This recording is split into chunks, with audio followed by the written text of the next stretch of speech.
देने के लिए लेबर मिनिस्ट्री इस पर चर्चा कर रही है। सूत्रों के मुताबिक लेबर मिनिस्ट्री इस स्कीम का फायदा योग्य सब्सक्राइबर्स को मिले, इसको लेकर हेल्थ मिनिस्ट्री से चर्चा कर रही है। समीक्षा के लिए कमेटी गठित हुई है और इसके अलावा भी कई अहम फैसले। नमस्कार दोस्तों, वंदे मातरम। स्वागत है आपको हमारे YouTube चैनल में। आपको डिटेल के साथ EPS 95 पेंशन के बारे में जानकारी मिलेगी, वो भी ताजा अपडेट जो अभी हाल फिलहाल की जो ताजा अपडेट निकल कर सामने आ रही है वही आपको बताएं, तो बने रहे हमारी वीडियो में शुरू से अंत तक। आपको डिटेल के साथ EPS 95 के बारे में जानकारी मिलेगी।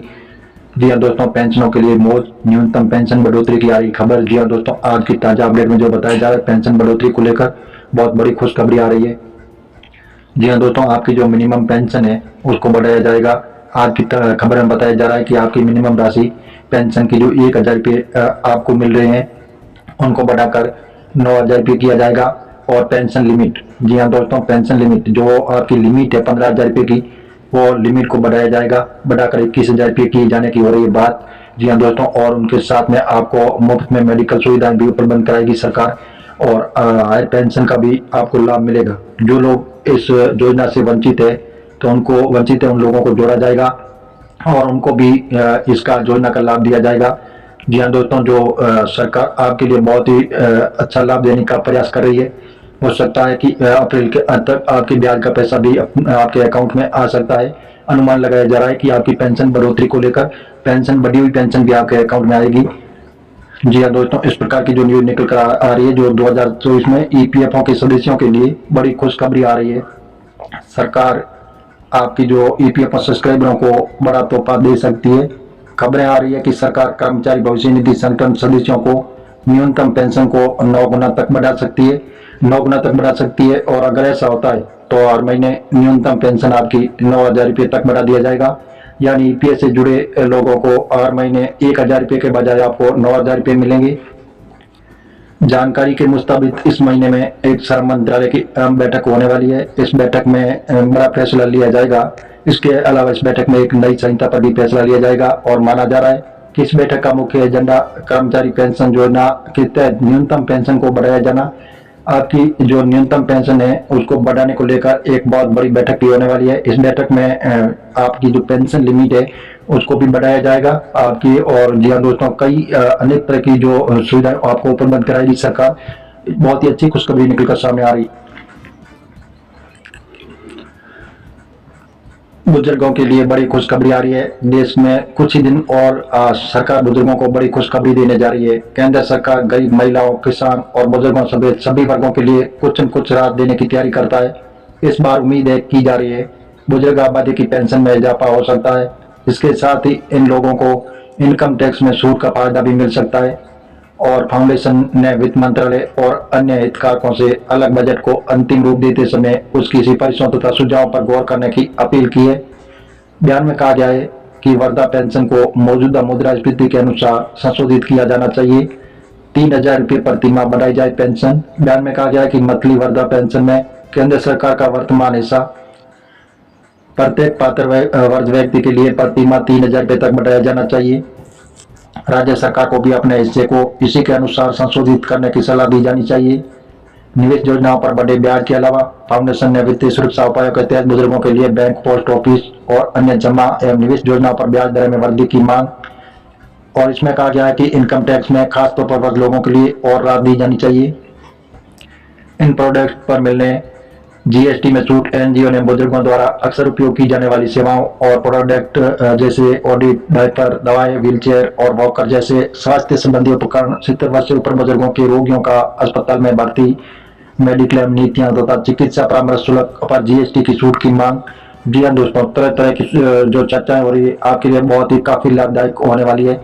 तो ये वीडियो आपके बहुत ही काम का होने वाला है। अब शुरू से अंत तक हमारे वीडियो में बने रहे तो हम आपको ताज़ा जानकारी बताएंगे।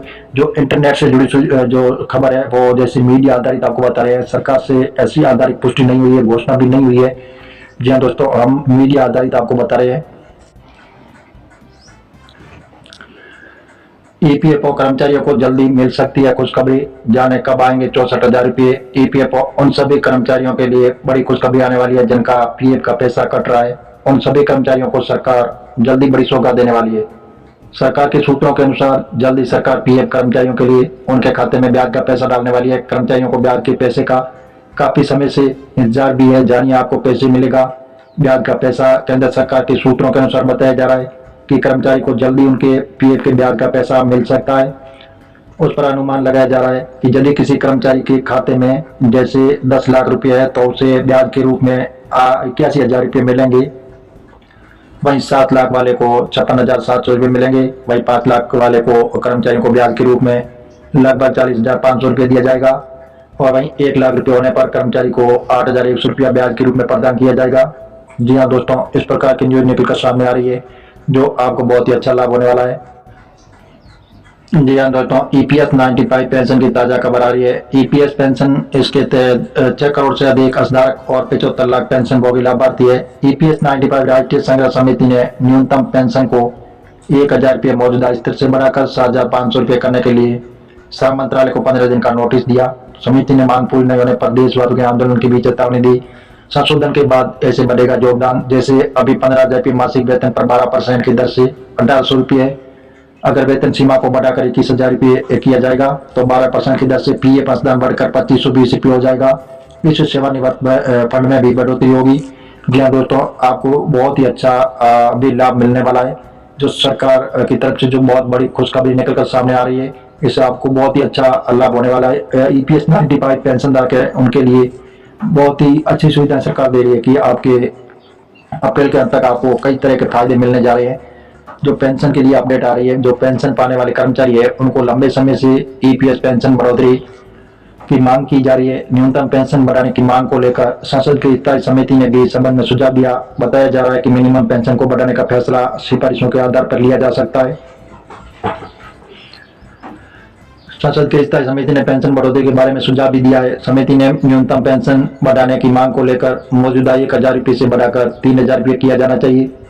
वहीं कर्मचारी पेंशन संगठन ने इसे बढ़ाकर 9,000 रुपये प्रति महीने करने की मांग कर रहे हैं।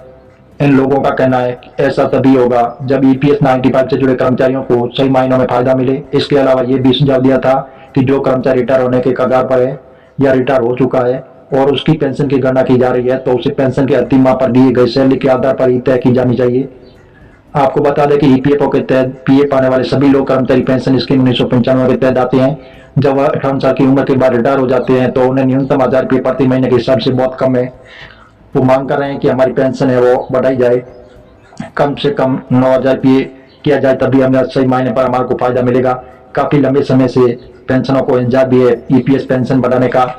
अब आपका जो इंतजार खत्म होने वाला है। आपकी ईपीएस 95 पेंशन बढ़ाई जाएगी और आपकी पेंशन जो है मिनिमम पेंशन 1,000 रुपये उसे बढ़ाकर 9,000 रुपये किया जाएगा। अब मीडिया आधारित आपको बता रहे हैं, सरकार से ऐसी कोई घोषणा नहीं हुई है। आप ऑफिशियल वेबसाइट पर जाकर इसकी जानकारी ले सकते हैं और मिलेंगे नई जानकारी के साथ। आप नए और पहली बार तो चैनल को सब्सक्राइब कर लीजिए ताकि इसी प्रकार की नई जानकारी रोजाना आपको मिलती है।